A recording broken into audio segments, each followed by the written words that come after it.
आता एक breaking news आहे। आर्थिक जगतातून सेन्सेक्समध्ये तब्बल 6000 अंकांची घसरण झाली। बघा, शेअर मार्केटवर मोठा परिणाम झालाय। निवडणुकीच्या काळामुळे शेअर मार्केटमध्ये भूकंप आलेला आहे। निफ्टीची पण 1700 पेक्षा जास्त अंकांची घसरण आहे।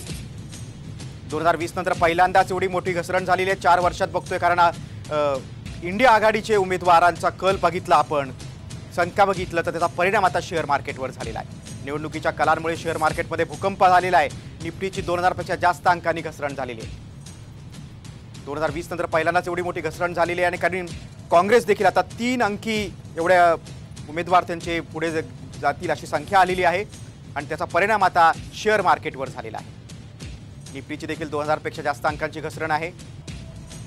कुठे इंडियाला हा धक्का बसतोय। इंडिया आघाडीची देखील अनेक जागांवर आघाडी आहे। त्याचा परिणाम आता शेअर मार्केटवर झालेला आहे।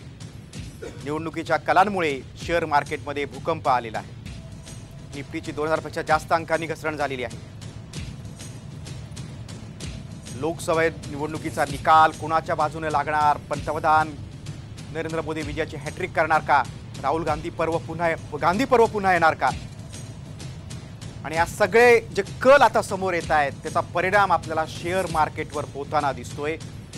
कारण इंडिया आघाडीने एक्झिट पोलने जे अंक वर्तवले होते, एक्झिट पोलने जे अंदाज वर्तवले होते ते काहीसे फोल ठरलेले दिसत आहेत। कारण इंडिया आघाडीच्या उमेदवारांनी बऱ्यापैकी येणाऱ्या कलमध्ये 12 वाजेपर्यंत जेवढे कल आलेले आहेत तेवढे बघितले तर त्यांनी खूप आघाडी घेतलेली आहे आणि त्याचा परिणाम आता शेअर मार्केटवर झालेला आहे।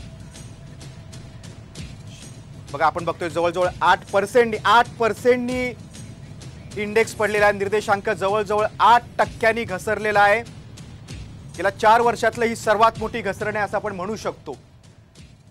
सध्याच्या राजकीय घडामोडी पाहता सेन्सेक्समध्ये तब्बल 6000 अंकांनी